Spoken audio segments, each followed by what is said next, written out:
வெளிநாட்டிலிருந்து ஜனாதிபதி மற்றும் அமைச்சர்களுக்கு எதிராக பெரும் சதி, போலீசாருக்கு அறிவுறுத்தல்.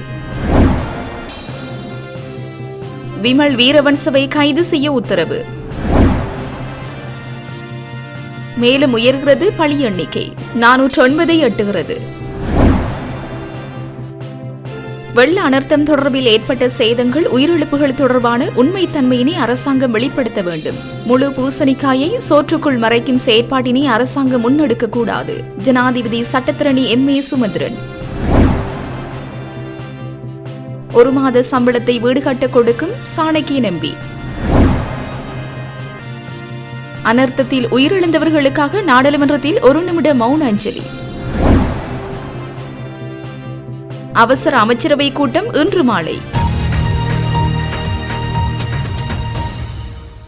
ஜனாதிபதி மற்றும் சில அரசாங்க அமைச்சர்களுக்கு எதிராக சமூக ஊடகங்களில் அவதூறான அறிக்கைகளை வெளியிடும் நபர்களுக்கு எதிராக அவசரகால சட்டத்தை நடைமுறைப்படுத்துமாறு பிரதி அமைச்சர் சுனில் வட்டகல போலீசாருக்கு அறிவுறுத்தியுள்ளார். போலீஸ் அதிகாரிகளுடனான சந்திப்பின் போது அவர் இந்த அறிவுறுத்தல்களை வழங்கியுள்ளார். ஜனாதிபதி மற்றும் அரசியல்வாதிகள் மீது ஆதாரமற்ற சேறு பூசும் நடவடிக்கைகள் அதிகரித்துள்ளன. சமூக ஊடகங்களில் அதிகளவு இடம்பெறுகின்றது. குறிப்பாக சமூக ஊடகங்களினூடாக தற்போது வெளிநாட்டில் உள்ளவர்களால் செய்யப்படுகின்றது. இது பொது பாதுகாப்பு சட்டத்தின் பிரிவு 5 அவசரகால சட்டங்கள் மற்றும் இந்த அவசரகால சட்டங்களின் கீழ் ஜனாதிபதி பிறப்பித்த உத்தரவுகள் இந்த சூழ்நிலையை தெளிவாக உள்ளடக்குகின்றன. தவறான கருத்துக்கள், திரிபுகள் மற்றும் இந்த சூழ்நிலையை குறைமதிப்பிற்குட்படுத்தும் வகையில் உடல் ரீதியாகவோ இணையத்திலோ ஏஐ தொழில்நுட்பம் அல்லது அது போன்ற இதனூடாகவோ யாரும் இதுபோன்ற பிரச்சாரத்தை செய்ய முடியாது. அவ்வாறு செய்பவர்களுக்கு 5 ஆண்டுகளுக்கு மேல் சிறை தண்டனை விதிக்கப்படும். கூடுதல் குற்றங்களுக்கு 10 ஆண்டுகள் சிறை தண்டனை விதிக்கப்படலாம்.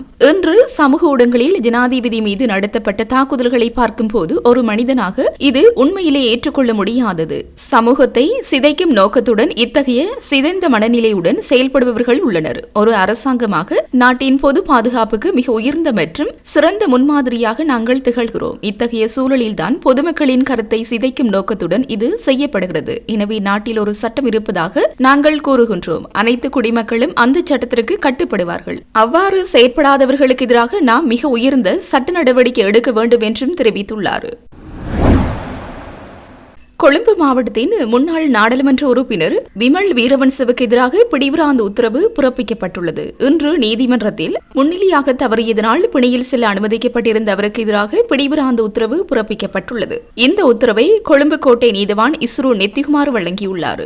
விமல் வீரவன்ச மீது தேசிய சுதந்திர முன்னணிக்கு ஜனாதிபதி செயலகத்தினால் வழங்கப்பட்ட 40 அரசு வாகனங்களை தவறாக பயன்படுத்தியதாக குற்றம் சுமத்தப்பட்டுள்ளது. இதனால் அரசாங்கத்திற்கு சுமார் 90 லட்சம் ரூபாய் நிதி நஷ்டம் ஏற்பட்டதாக குற்றச்சாட்டுகள் சுமத்தப்பட்டுள்ளன. சீரற்ற காலநிலையினால் ஏற்பட்ட அனர்த்தங்களின் காரணமாக உயிரிழந்தவர்களின் எண்ணிக்கை 474 உயர்வடைந்துள்ளது. மேலும் காணாமல் போனோரின் எண்ணிக்கை 356 என தேசிய அனர்த்த முகாமைத்துவ மத்திய நிலையம் தெரிவித்துள்ளது. இதன்படி கண்டி, பதுளை, நுவரெலியா, குருநாகல் உள்ளிட்ட மாவட்டங்களில் மிக அதிகளவான மரணங்கள் பதிவாகியுள்ளன. இதன்படி கண்டி மாவட்டத்தில் இதுவரை 118 பேர் உயிரிழந்துள்ளதுடன் 171 பேர் காணாமல் போயுள்ளனர். நுவரெலியா மாவட்டத்தில் இதுவரை 89 பேர் உயிரிழந்துள்ளதுடன் 73 பேர் காணாமல் போயுள்ளனர். பதுளை மாவட்டத்தில் இதுவரை 83 பேர் உயிரிழந்துள்ளதுடன் 28 பேர் காணாமல் போயுள்ளனர். குருநாகல் மாவட்டத்தில் இதுவரை 53 பேர் உயிரிழந்துள்ளதுடன் 27 பேர் காணாமல் போயுள்ளனர். கேகாலை மாவட்டத்தில் இதுவரை 29 பேர் உயிரிழந்துள்ளதுடன் 43 பேர் காணாமல் போயுள்ளனர். புத்தளம் மாவட்டத்தில் இதுவரை 29 பேர் உயிரிழந்துள்ளதுடன் 3 பேர் காணாமல் போயுள்ளனர். மேலும் மொனராகலை, மாத்தளை, கொழும்பு, மட்டக்களப்பு, அனுராதபுரம், முல்லைத்தீவு, அம்பாறை, யாழ்ப்பாணம், பொலனறுவை, ரத்னபுரி, காளி, மன்னார், கம்பகா மற்றும் வவுனியா ஆகிய மாவட்டங்களிலும் உயிரிழப்புகள் பதிவாகியுள்ளன. அதேவேளை அனர்த்தங்களின் ஊடாக 971 வீடுகள் முற்றாக சேதமடைந்துள்ளதுடன் 40,358 வீடுகள் பகுதியளவில் சேதமடைந்துள்ளன. வெள்ள அனர்த்தம் தொடர்பில் ஏற்பட்ட சேதங்கள், உயிரிழப்புகள் தொடர்பான உண்மைத்தன்மையினை அரசாங்கம் வெளிப்படுத்த வேண்டும். முழு பூசணிக்காயை சோற்றுக்குள் மறைக்கும் செயற்பாட்டினை அரசாங்கம் முன்னெடுக்கக்கூடாது என இலங்கை தமிழரசு கட்சியின் பதில் பொதுச் செயலாளரும் முன்னாள் பாராளுமன்ற உறுப்பினருமான ஜனாதிபதி சட்டத்தரணி எம்.ஏ. சுமந்திரன் தெரிவித்தார். இன்றைக்கு காலை நாங்கள் களுவாஞ்சிக்குடியிலே சில நிவாரண வேலைகள் சம்பந்தமாக கூடியிருக்கிறோம். வெள்ளத்தால் பாதிக்கப்பட்ட இந்த பிரதேசத்து மக்களுக்கு கிடைத்திருக்கிற சில உதவிகளை அவர்களோடு பகிர்ந்து கொள்ள போகிறோம். நேற்றைய தினம் நாங்கள் இருவரும் கம்பளைக்கு ஒரு விசேட விஜயம் ஒன்றை மேற்கொண்டிருந்தோம். நாடாளுமன்ற உறுப்பினர்கள் மனோ கணேசன், ரவுஃப் ஹக்கீம் ஆகியோர்களோடு சேர்ந்து எங்களது தமிழ் பேசும் உறவுகள் விசேடமாக கம்பளை தேர்தல் தொகுதியிலே கண்டி மாவட்டத்திலே இந்த பேரிடரிலே மிக மோசமாக பாதிக்கப்பட்ட இடமாக இருந்த காரணத்தினாலே முதல்ல அங்கே சென்று அவர்களை சந்தித்து அங்கே இடம்பெறுகிற சில நிவாரண பணிகளையும் நாங்கள் பார்வையிட்டு அதுக்கு பிறகு நேற்றிரவு மட்டக்களப்பை வந்து சேர்ந்திருக்கிறோம். தொடர்ந்து இன்று மதியம் மூதூருக்கு செல்வதற்காக இருக்கிறோம். அங்கேயும் வெள்ளப்பெருக்கினாலே பெரும் பாதிப்புகள் ஏற்பட்டிருக்கின்றன. அதைத் தொடர்ந்து நான் வவுனியா, மன்னார், கிளிநொச்சி, யாழ்ப்பாண பிரதேசங்களுக்கும் செல்ல இருக்கிறேன். நேற்றைய தினம் மலையகத்திலே நாங்கள் பார்வையிட்ட இடங்களிலே மிக பரிதாபகரமான சம்பவங்கள் பலவற்றை நாங்கள் கண்டுட்டோம். ஒரு குறித்த இடத்திலே முழு கிராமமுமே மண் சரிவினாலே புதையுண்டு காணப்படுகிறது. அந்த வேளையிலே வீடுகளிலே இல்லாமல் வெளியே நின்ற சில உறவினர்கள் மட்டும் தப்பி பிழைத்திருக்கிறார்கள். ஒரு பெரியவர் எங்களோடு பேசினார். அவருடைய முழு குடும்பமும் அங்கே புதையுண்டு இருக்கிறது. அவர்களை வெளியே எடுப்பதற்கு எந்தவித வசதியும் கிடைக்கவில்லை. அரசாங்க உத்தியோகத்தர்களோ போலீசாரோ எவருமே அங்கு வரவும் இல்லை. 3 நாட்களாக தான் சிரமப்பட்டு கொண்டிருக்கிறேன், எப்படியாவது அந்த உடல்களை வெளியே எடுக்க வேண்டும் என்று கெஞ்சி கேட்டுக்கொண்டிருந்தார். அவர் கதைத்து அழுது அவருடைய குரல் அடைபட்டு கூட இருந்தது. அந்த இடத்திலே மற்ற சில உறவினர்கள் தாங்களாகவே டீசலுக்கு காசு கொடுத்து, அந்த இயந்திரங்களுக்கு காசு கொடுத்து தனிப்பட்ட ரீதியிலே அந்த தோண்டல் வேலைகளை செய்து கொண்டிருக்கிறார்கள். இதிலே மிகவும் கவலைக்குரிய விடயம் என்னவென்று சொன்னால், கட்சி பேதம் இல்லாமல் சகலரும் சேர்ந்து இந்த பேரிடர் நிவாரண பணிகளில் ஈடுபட வேண்டும் என்று அரசாங்கம் சொல்லுகிறது, எல்லாரும் சொல்லுகிறார்கள், நாங்களும் சொல்லுகிறோம். ஆனால் இதிலே மற்ற கட்சிகளை புறந்தள்ளி வைப்பதிலே அரசாங்கம் மும்முரமாக வேலை செய்வது வெளிப்படையாக தெரிகிறது. நேற்றைய தினம் நாங்கள் கண்டி அரசாங்க அதிபரோடு சந்தித்த வேளையிலே கம்பளை பிரதேசத்திலே உயிரிழப்புகள் 19 தான் என்று அவர் ஒரு பத்திரிகையை பார்த்து சொல்லுகிறார். நாங்கள் சென்ற முதலாவது இடத்திலேயே 22, 26 உடல்கள் அன்றைய தினமே தோண்டி எடுக்கப்பட்டிருக்கிறது. இன்னும் 50க்கு மேற்பட்டவர்கள் உள்ளே இருக்கிறார்கள் என்று அந்த ஊரார் சொல்லுகிறார்கள். அப்படியாக பல இடங்கள், பல கிராமங்கள் பேரழிவுக்கு உள்ளாகி இருக்கிறது. அந்த இடத்துல மக்கள் போய் திரும்பவும் வாழ முடியாத அளவுக்கு மலைகள் அதிர்ந்து அசைந்து கீழே விழுந்திருக்கின்றன.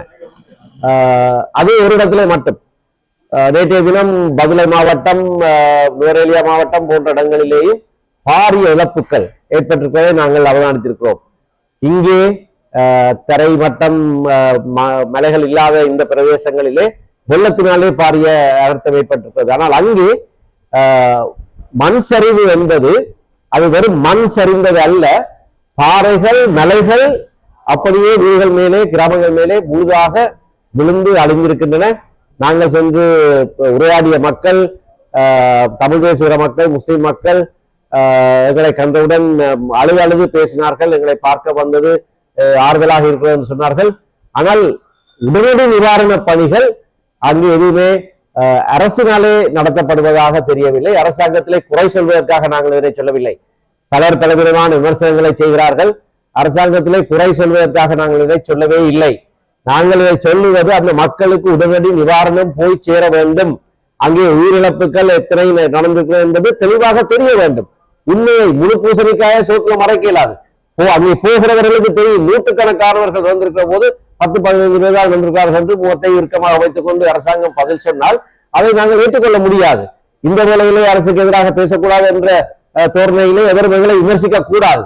உண்மை வெளிவந்தால்தான் இந்த நிவாரண பணிகளும் சரியான விதத்திலே நடைபெறும்.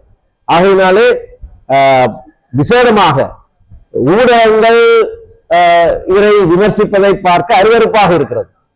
செய்தியை பிரசுரிப்பதுதான் அவர்களுடைய வேலையாக இருக்க வேண்டுமே தவிர செய்தியின் பின்னணியிலே தங்களுடைய கிரிக்கெட் கமெண்ட்ரி மாதிரி பந்துக்கு பந்து அவர்கள் விமர்சனம் செய்து கொண்டிருப்பது அருவருக்கத்தக்க செயல். இந்த பேரிடர் எவ்வளவு பாரிய விளைவை ஏற்பட்டிருக்கிறது தெரியாமல் அவர்கள் அரசியல் செய்து கொண்டிருப்பதை நாங்கள் காணக்கூடியதாக இருக்கிறது.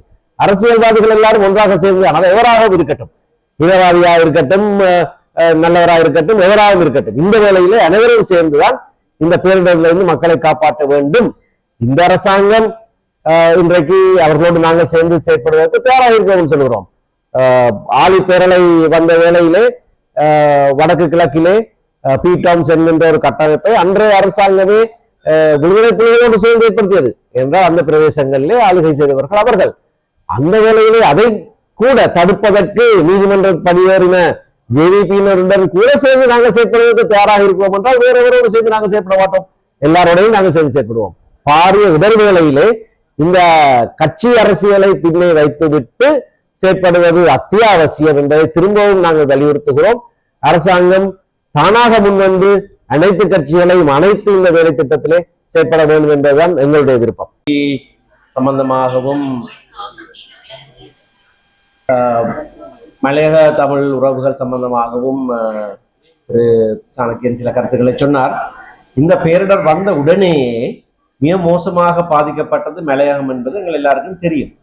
எங்களுடைய கட்சி யாழ்ப்பாணத்திலே இருந்து ஒரு பெரிய ஒரு முயற்சியை நாங்கள் மேற்கொண்டிருக்கிறோம். சமூக வலைத்தளங்களிலே பலர் பார்த்திருப்பீர்கள். கடந்த 3 தினங்களாக நாங்கள் மலையகத்துக்கு நிவாரணப் பொருட்களை வடக்கு கிழக்கு பிரதேசங்களில் இருக்கிற தமிழ் மக்களிடத்தில இருந்து இப்பொழுது சேகரித்து கொண்டிருக்கிறோம்.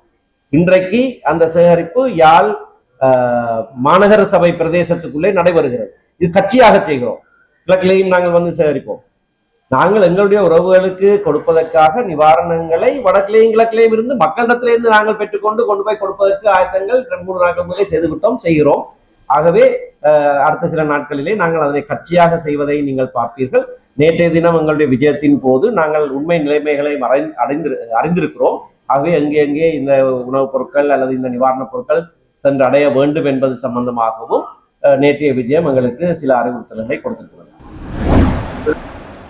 வீடுகளை இழந்த மக்களுக்கு உதவிகளை வழங்கும் நோக்குடன் தனது சம்பளத்தை நன்கொடையாக வழங்க தீர்மானித்துள்ளதாக நாடாளுமன்ற உறுப்பினர் ராசமாணிக்கம் சாணக்கியன் தெரிவித்துள்ளார். அண்மையில் நாட்டை தாக்கிய சூறாவளியால் ஏற்பட்ட பாரிய அனர்த்த நிலைமை காரணமாக இந்த முடிவை எடுத்துள்ளதாக அவர் குறிப்பிட்டுள்ளார். கண்டியில் நேற்று ஊடகங்களுக்கு கருத்து வெளியிடுகையிலே அவர் இதனை குறிப்பிட்டுள்ளார். அவர் தொடர்ந்தும் கருத்து தெரிவிக்கையில், நாட்டை மீள கட்டியெழுப்ப திரைசேரி நிதி மட்டும் போதாது என ஜனாதிபதி கூறினார். அதனால் எனது அடுத்த மாத வேதனத்தை வீடமைப்பு பணிகளுக்காக வழங்க தயாராக உள்ளேன். இதனிடையே தேசிய மக்கள் சக்தி, மக்கள் விடுதலை முன்னணி நாடாளுமன்ற உறுப்பினர்கள் 159 பேரினது வேதனங்களும் கட்சி நிதியத்தையே சென்றடைகிறது என நினைக்கின்றேன். எனது மதிப்பீட்டின்படி கடந்த வருடம் முதல் தற்போது வரையான காலப்பகுதியில் அவர்களது நாடாளுமன்ற உறுப்பினர்கள் மற்றும் உள்ளூராட்சி மன்ற உறுப்பினர்களது வேதனம் உள்ளடங்களாக 1 பில்லியன் ரூபாய் நிதி மக்கள் விடுதலை முன்னணி நிதியத்தை சென்றடைந்துள்ளது. எனவே திரைசேரி நிதி மாத்திரம் நாட்டை கட்டியெழுப்ப போதாது என ஜனாதிபதி கூறும் நிலையில் மக்கள் விடுதலை முன்னணி நிதியத்தில் உள்ள நிதியையும் வீடமைப்பு பணிகளுக்கு ஒதுக்க வேண்டும் என தாம் கோரிக்கை விடுப்பதாக